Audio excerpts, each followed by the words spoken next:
अरब देशों में अमेरिकी एयर डिफेंस की मिसाइलें खत्म हो रही हैं, तो वहीं इसका असर रूस यूक्रेन युद्ध में देखने को मिल रहा है।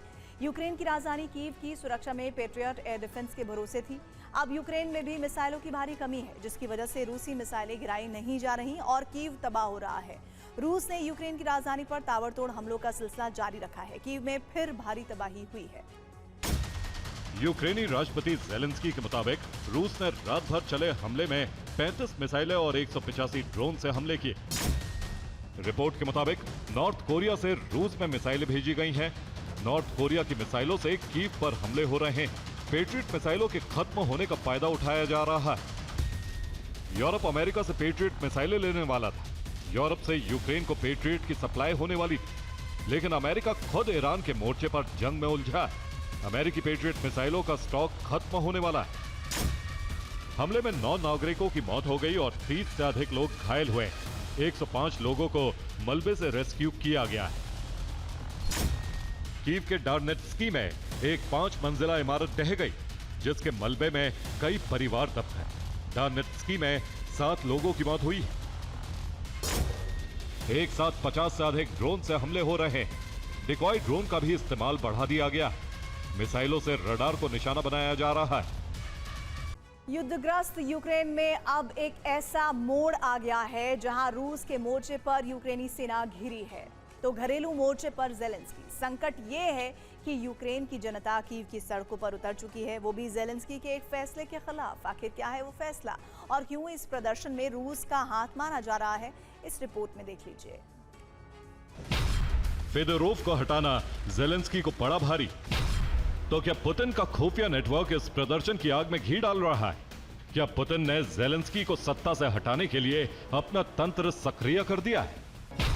दावा है कि रूस के स्लीपर सेल यूक्रेन के नागरिकों को भड़का रहे हैं। राष्ट्रपति ज़ेलेंस्की को तानाशाह के रूप में पेश कर रहे हैं। यूक्रेनी सेना और ज़ेलेंस्की सरकार के बीच दरार डाल रहे हैं।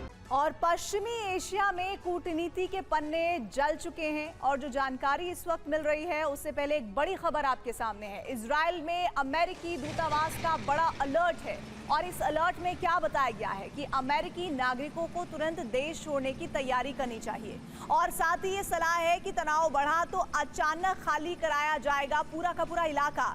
इसके अलावा इजराइल ईरान संघर्ष के बीच वॉशिंगटन की चेतावनी जारी हुई है।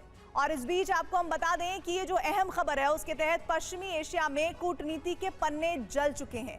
अरब में बारूद ही इकलौती भाषा बचती है। हॉर्मुज की लहरों से लेकर स्वेज नहर तक काउंटडाउन शुरू हो चुका है। ईरान के तरकश का हर तीर और अमेरिका के युद्धपोतों की हर गर्जना अब दुनिया को उस मुहाने पर ले आई है जहां से वापसी का कोई रास्ता नहीं है। तेल के एक एक कतरे पर मंडराता ग्रहण सिर्फ पश्चिम एशिया को नहीं बल्कि पूरी वैश्विक अर्थव्यवस्था को रसातल में डुबो सकता है। आज की रात अरब के लिए कयामत की रात साबित हो सकती है।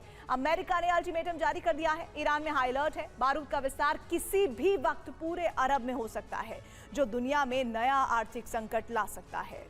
पहली वजह है ट्रंप की आखिरी चेतावनी, ईरान का दहन होकर रहेगा। दूसरी वजह है ईरान के ऊर्जा सेक्टर पर हमले का ब्लूप्रिंट तैयार होना। तीसरी वजह है हॉर्मुज और बाब अल मंदेब का ब्लॉक होना। चौथी वजह है अरब देशों पर तेल ठिकानों पर ईरान के हमले। अब ईरान को ज्यादा बर्दाश्त नहीं किया जा सकता। अरब देशों पर हमले की छूट नहीं दी जा सकती। बात अब शांति वार्ता से कहीं आगे निकल चुकी। ईरान पर हमला हुआ तो अरब देशों के एनर्जी सेक्टर को तबाह कर दे, फिर चाहे युद्ध का दायरा कितना भी क्यों ना बढ़ जाए। मुश्तबा का मिशन 007 कभी भी आरंभ हो सकता है। ईरान हर घंटे अरब देशों पर हमले कर सकता है। पहला टारगेट जॉर्डन की जरका रिफाइनरी है, जिसकी क्षमता 1.20 लाख बैरल प्रतिदिन है। इसके बाद इराक की करबला रिफाइनरी पर भी ईरान हमला कर सकता है। इसकी क्षमता 1.40 लाख बैरल प्रतिदिन है। कुवैत की अल जीर रिफाइनरी पर भी ईरान मिसाइलें दाग सकता है, जिसकी क्षमता है 6.15 लाख बैरल प्रतिदिन। इसके बाद बहरीन की बापको रिफाइनरी भी टारगेट पर है, जहां रोजाना 3.80 लाख बैरल तेल रिफाइन होता है। सऊदी अरब की जुबैर रिफाइनरी पर भी ईरान ड्रोन हमले कर सकता है, जिसकी ऑयल रिफाइनिंग जो क्षमता है वो है 4.40 लाख बैरल प्रतिदिन।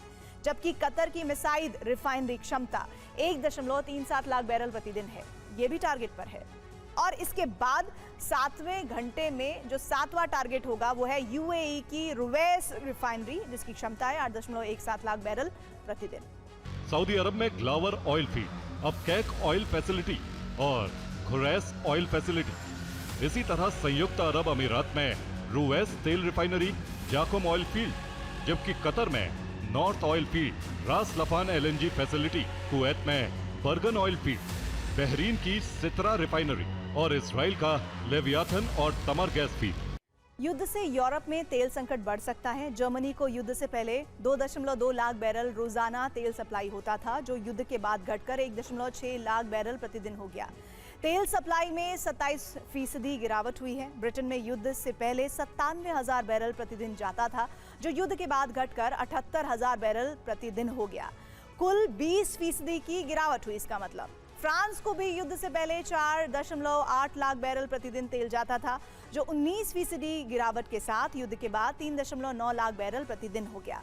इटली को युद्ध से पहले 8.5 लाख बैरल हर दिन सप्लाई होता है, जो युद्ध शुरू होने के बाद 6.9 लाख बैरल प्रतिदिन हो गया और 19% की गिरावट दर्ज हुई। इसी तरह स्पेन में रोजाना 7.8 लाख बैरल तेल जाता था, जो युद्ध शुरू होने के बाद 19% गिरावट के बाद 6.3 लाख बैरल प्रतिदिन हो गया। ये संघर्ष मानव इतिहास का सबसे बड़ा ऊर्जा सुरक्षा संकट बन चुका है। हॉर्मुज से दुनिया का 20% कच्चा तेल और 25% प्राकृतिक गैस गुजरती, जो युद्ध के भेंट चढ़ चुकी है। लेकिन असली खतरा अभी भी बरकरार, जो अरब देशों पर मंडरा रहा है। अगर तनाव सीमित रहता है तो ब्रेंट क्रूड 85 से $95 प्रति बैरल रहेगा। गंभीर युद्ध की स्थिति में ये 100 से $120 प्रति बैरल पहुंच सकता है और युद्ध के चरम संकट में $130 प्रति बैरल के पास पहुंच सकता है।